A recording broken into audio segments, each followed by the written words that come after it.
How you guys doing? It's late at night, but the chapter One Piece 968 has been dropped. I got the scans and we're gonna do a review, so let's jump into it. So the cover page, still dealing with Capone and his man being in Dressrosa, and it looks like they've taken down another bad guy and they're running through cleaning up the city. Anyway, the title of One Piece 968 is called Oden's Return. So let's jump to the first page. So the first page, Oden's journal upon Roger's return from Laugh Tale. So we're dealing with what Oden was writing. Okay. So this whole, I guess, chapter is coming from the perspective of Oden. Okay, so Akataro asked him some kind questions, and then he started crying. So they're talking about Akataro. I'm guessing it's somebody that asks Shanks some kind questions, and then Shanks starts crying. The next page, the world was thrown into uproar. Over the birth of the Pirate King, the Marines started mobilizing excessively. And then it shows Roger laughing and reading the paper, well, laughing at what Rayleigh's telling him is in the paper. The paper says, wealth, fame, power. The man who has obtained everything. Pirate King Gold Roger. It's Gold D. Roger, but this Pirate King thing doesn't sound too bad. We now know why the world government does that. The reason they hide your name. So basically, that's a notch to them saying that once you find a One Piece, you find out about the history of the rule of D, or the D name, the D clan. So that's pretty big information to find out that the One Piece. I mean, people have been speculating about the D and the D clan, and then them having a role to play in the Void Century. So it's nothing new, but basically this is just Oda coming out with confirmation. Yes, when you find the One Piece, you find out about the history of the D's and why they are so important to the world government. I'm pretty sure I'm Sama knows. I'm pretty sure Sengoku and all the top ranking admirals and people in the world government know. But I think it's just one of those things. It would hurt the history. It's like slavery. Like, it's bad to talk about. It's taboo to talk about. Or a better word, instead of slavery, a better word would be politics. It's one of those taboo subjects. And I think since Oda's putting it out here like this, hopefully he goes into it, or eventually within a chapter or two we find out more about the D clan and then more about them and their history. But let's keep reading. The world began calling all the things Roger had obtained with a certain name. The hidden treasure, One Piece. They all know nothing about it. But Roger, thanks to your reputation, more enemies will come to chase you down. So what they're saying is, or my interpretation is, the world, because of what the paper said, called what Roger did the One Piece. But Roger and his crew are laughing because basically they're the only ones that's seen what the actual object or objects actually is. So I'm guessing that the word One Piece doesn't do it justice in this description, which makes a lot of sense. It's funny, but now I can just see the theories now of all the things just from that one sentence that everybody's going to take and run with it, because now you got to think about the One Piece in an entirely different fashion. The One Piece could be the entire history of the Void Century plus other stuff. The One Piece could be uh, a person that's just been waiting there. Another I'm Sama. I don't know. The One Piece could be a portal into another world, or a door that takes you to the moon and lets you actually talk to the actual people from that century. The One Piece could be a all-knowing, all-powerful freaking person or something, or a devil fruit or a god. I don't know. Or the One Piece could be just something that allows you to read the full history of every poneglyph. But hey, who knows? That's just my quick speculation. But let's get back into it. So next page, I'm not really not gonna read that. It's just a bunch of pirates finding finding out that Roger has this treasure that they're thinking about from a different perspective. They're thinking treasure, actual gold and stuff. So they're trying to attack Roger and his crew and take it. Then we're gonna skip a page and go to the next one. All right, this is again, this is Odin's portrayal of what happened, and all of this is in his journal about Roger and the rest of the crew. So come to think of it, everything is like a miracle. It's thanks to you guys who are ready to throw your lives away. I have nothing but deep gratitude to you all. And this is Goldie Rogers speaking. Oh, you Captain, what are you saying now all of a sudden? I'm so embarrassing, you idiot. So I'm guessing they mean I'm so embarrassed, you idiot. Yeah, you idiot. Alright, I'll declare it. Come, I'm prepared. The Roger Pirates are disbanded. And then you hear the crew make their sounds like, why? Like, I'm basically confused. And then it skips off of that. And instead of going into the different members' feelings, it goes into an event that happens that startles Roger and Odin at the same time. And this is also big. It says, he'll be born. Our king will be born. He'll be born in the faraway sea. The day when the two kings meet again will also make the whales happy. Yo, Joy Boy is gonna run crazy with that panel right there. We've been waiting for so long. Just a little more. This time it will be fine. It'll take about 10 years to be born and about 15 years to grow up. Now keep in mind in this text it didn't add the word years, it just says 10 and 15. So when the Viz comes out, that's going to be very important to get the Viz translation on that. Then the next panel, who is it speaking in the seabed like this?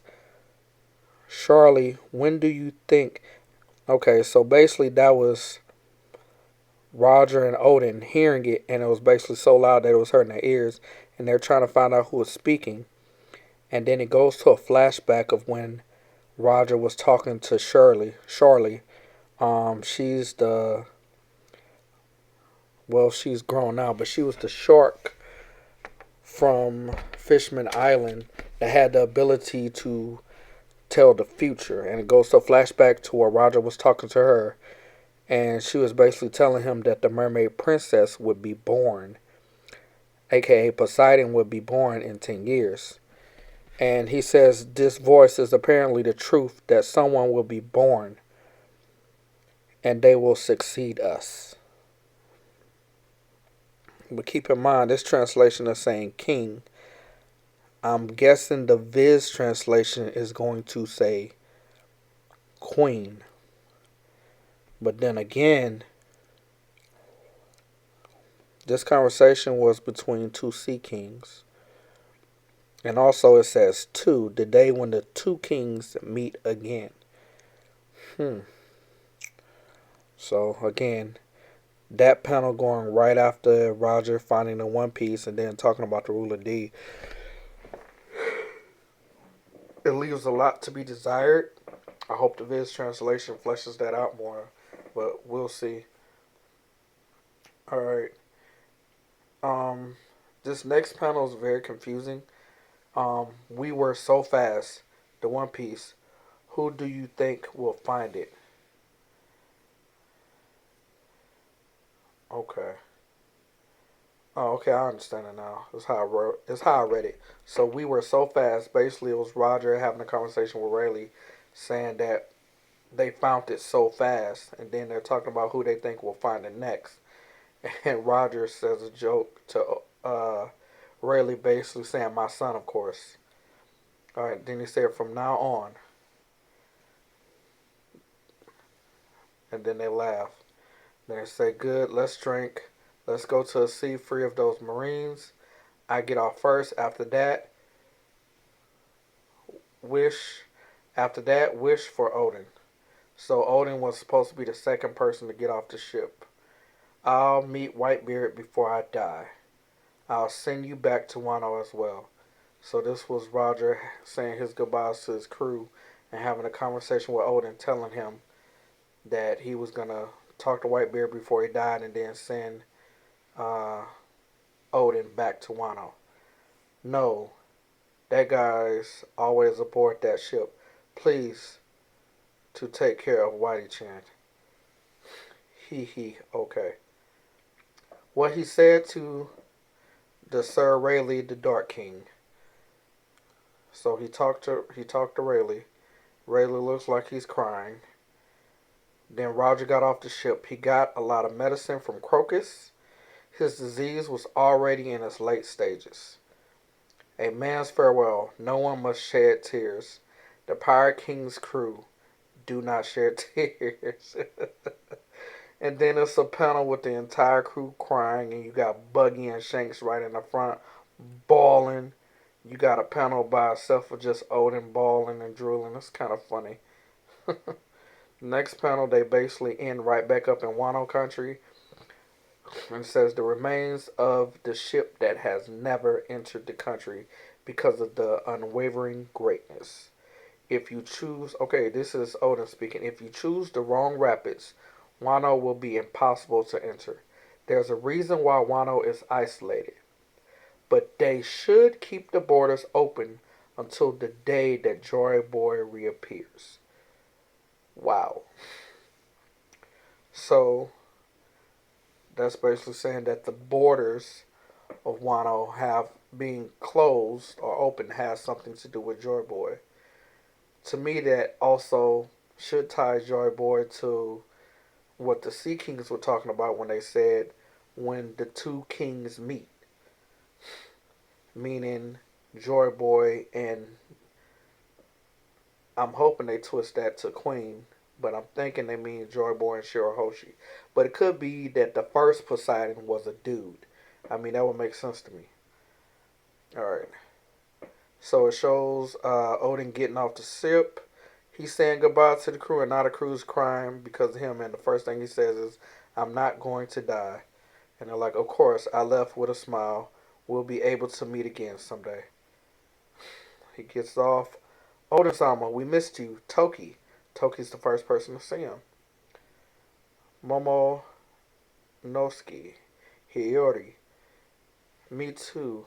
All this time I've always wanted to see you all." "You become a lot bigger, Momonosuke." "Yes, father." What such good manners." And then in this panel in the back, while he's talking to his kids, Oda made sure to show that there's already smokestacks, and it looks like it was. It's just showing two, but basically showing that at that time when he returned, there were already weapons factories and stuff there that I'm guessing Orochi had already set up. So now he's talking to Momonosuke and his crew. "Welcome back, walking human garbage." "You guys, where are your manners? Now, you got no right to talk about manners here." "Onosama, welcome back, Onosama." "Onosama, we are glad for you, Lady Toki." So basically, all the villagers are coming to welcome him back. "I didn't expect such a warm welcome. I thought they'd condemn my actions. You have to show your gratitude to Lady Toki for that." So this is Odin walking around, um, greeting the townspeople, and basically his retainers are explaining to him everything that has happened since he's been gone. And basically, Kinemon is telling him to thank his wife for the reason why he got such a warm reception from the townspeople. What an amazing person Lady Toki is, not minding her illness. Every day she kept visiting this village and helping the villagers. Not minding her status as the daimyo's wife, she works as hard as everyone here. Also, to clear your name, she's been telling the adventure and the hardship you went through. Right now, Lady Toki and the kids are indisputably the most popular figures in Kuri. Since such a great person like her keeps praising you, there's no single person in Kuri who thinks bad of your selfish actions anymore. I see. Thank you, everyone. Don't mind it. We're doing it because we love you, Odin-sama. I'm so jealous.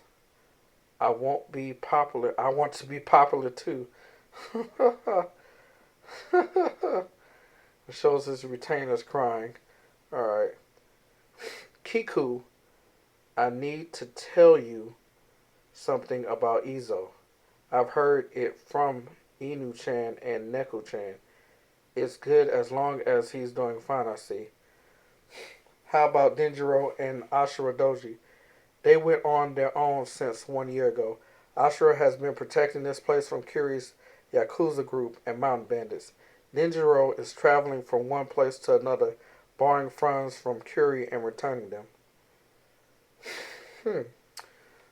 Okay, so that's another thing.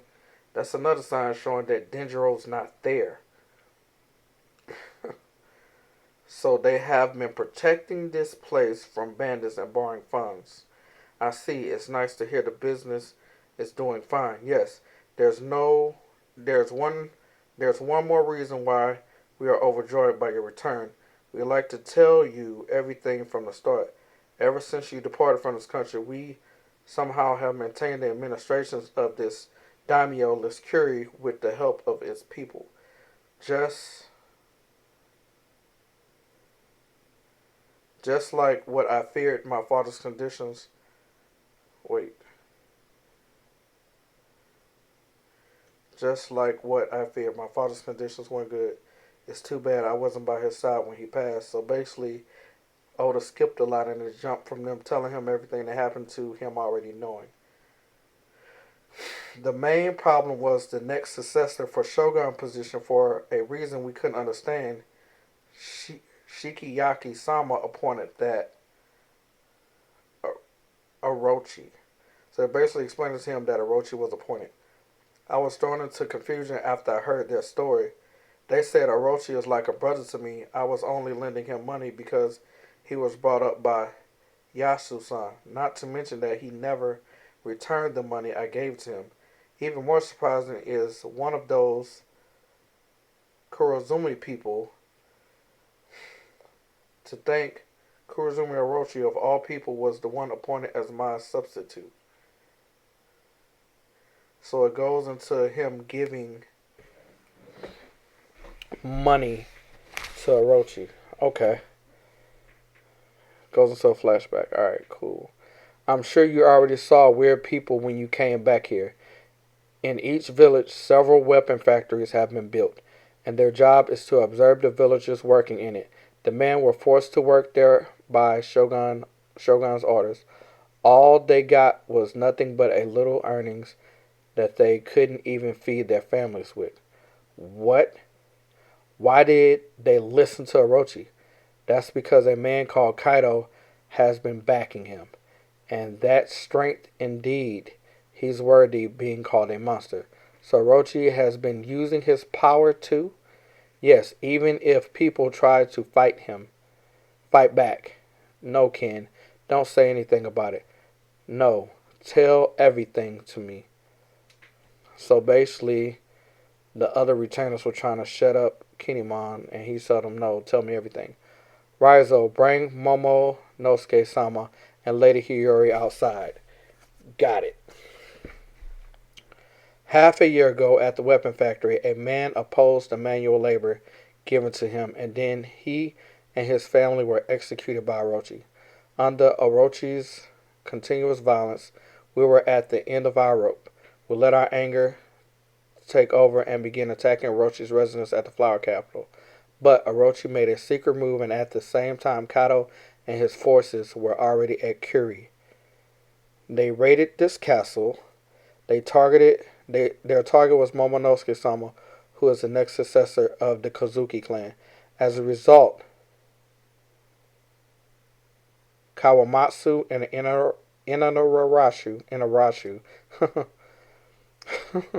Inarashu who were defending the castle, had to make some sort of plan to escape. Inarashu. But Toki-sama was pierced by enemies' arrows while defending the kids. We deeply apologize because we weren't thinking straight. Toki-sama was deeply wounded on her leg, and we put your family into great danger. We deeply apologize for our mistakes. Please forgive us. Show me, Toki. It's fine, Oden-sama. The injury has already healed. You were pierced by an arrow. You protected our children so well. It must have hurt. Wait, Oden-sama, if you get angry because of such a thing again, the enemies counterattack such a thing. Yo, looking like my man hockeying up. Damn. Toki, you never heard of the old tales about me, right? I'm well aware of Orochi's method of things. You guys protect my family. Protect Kuri. Although I don't understand all the confusion details, I got the gist of it. Please wait, Oden-sama. An idiot has taken control of Wano country. This weak idiot is using the power of strong pirates, and by closing the country and preventing anyone bothersome to come in, he's about to turn the country into hell. Oden Kosuke is heading towards the flower capital. Oden-sama has returned. Reported to Orochi. The legitimate successor will he become shogun?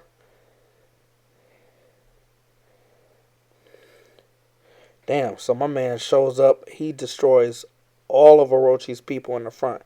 Please respond, Shogun Orochi. Eh? Oden Kosuke has invaded the capital.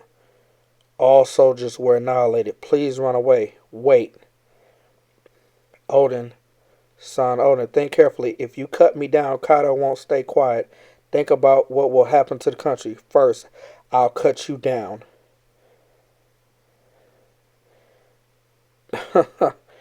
That's right. This guy is crazy. Okay.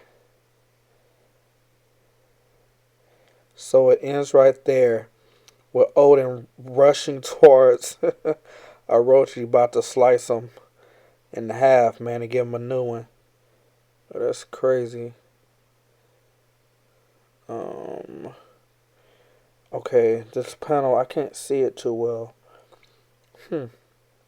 It looks as if one, not only does Orochi, well, yeah, we know Orochi has his devil fruit, but it's looking like he already has decent usage of it as well, because he's still in his human form, but he's able to manipulate certain parts of his body to bring out his snake form.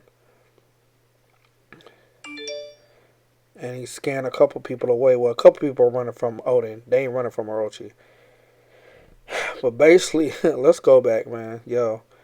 So this got nice all of a sudden. Yeah. We talked about the Joy Boy stuff. Yeah, we talked about the Willa D stuff. But it's getting nice because I expect a lot of you. Let's just wrap it up, man. Listen, I expect a lot of YouTubers to get on the Joy Boy stuff and the Willa D stuff, and I expect a lot of plot threads to come from that, and I expect a lot of people to put their 2 cents on it. So I'm not really going to dwell on that much. What I want to dwell on is this setup. This setup for this potential fight versus Kaido. I could care less about the fight against him and Orochi, because it's already just showing right here and there. 1, Orochi don't want that smoke. 2, Orochi's already crying and whining. And then we know that Orochi's still alive. So, obviously, Orochi and Oden don't fight. That's extremely obvious. They don't have this fight. So, this little build-up is kind of pointless as far as that point to focus on it. But what I do want to focus on is the fact that what Ken said earlier in this post, which I hope this ain't the full translation, but Kinemon basically said, under Orochi's continuous violence, we were at the end of our rope. We let our anger take over and began attacking Orochi's residence at the flower capital. But Orochi made a secret move, and at the same time, Kaido and his force were already at Kuri. So, that right there, hold up. So, you're telling me Kaido was already at Kuri fighting with Nekomamushi, Inarashu, and the boys, the retainers that weren't at Orochi's house attacking. And because nobody was there to defend Toki, some type of way, Toki and whoever they left behind were able to hold off Kaido and his forces from destroying the village and killing them. Then, come on, Oda, you got to do better than that. You can't just give us this plot thread that Kaido had already once went to deal with Kuri. I guess under the orders or under the agreement with Orochi, and in the process, Kuri didn't get destroyed or taken out, or like literally the only thing that this text is saying from that is that, yeah, Kaido went and Toki got an arrow to the leg. Really? Seriously? Come on, Oda. Come on. Come on, bro. You're tripping right now, bro. Kaido, we're talking about that monster, aka in Big Mom's words, that thing. We're talking about that guy. So you're gonna tell me this guy, and it says with his forces, showed up to Kuri about that life, wanting all the smoke, and the only thing that happened was that Lady Toki received an arrow to the leg, to the thigh. Come on, bro. You gotta do better, Oda. Some parts of that story are missing. I hope the anime shows something. Come on, Oda. You can't do us like that, bro. You have to do better, man. Because that is pathetico. That is terrible. Horrible. I'm ashamed that I read that. I don't believe that's what happened at all. I'm praying that the Viz translation is vastly different. I'm praying that panel's not even in there. Because that's just grade A crap. If you're telling me, I mean, I get it. Odin's wife was wounded. It's Orochi and Kaido's fault. So yeah, my man went off the tilt to go defend his wife's honor and fight back. Fully understand that. What I don't understand is the fact that you're telling me that a Yonko, whether he was at Yonko strength at that time or not, we'll give him the benefit of the doubt and just say top tier commander level person showed up at Kuri, and the only worthwhile damage that you could speak of was that Toki took an arrow to the knee. Not one of your retainers died. Not one of them freaking was brutally injured. Not that, I mean, like, come on. That would have added more to the story. If you had told me that freaking Kaido showed up and in the process, Denjiro lost his life. Okay, that fills in a couple plot threads. That makes a lot of sense. We can stop speculating that Denjiro and Zoro's master are the same person. I mean, come on. Give me something. Oda. This is a letdown amongst letdowns. So, I'm going to rant about this later because this video is getting way too long. But, wow. Yeah, that was the chapter that we waited the majority of January for. As far as the chapter so far, I'm going to have to reread it a couple times. I give this chapter a 3 out of 5. I mean, the majority of the weight on this chapter is the Joy Boy thing, the conversation from the Sea Kings about the Two Kings meeting, the Will of D. That's it. The walls of Wano being left open until Joy Boy returns. Those things. That's the way to this chapter. This ending was horrible, bro. Like, you can't.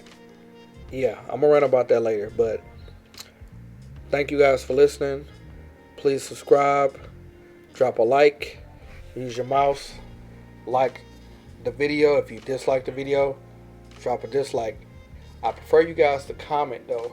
Please comment. I will happily respond to each and every last comment. Thank you guys again for listening. Jace out.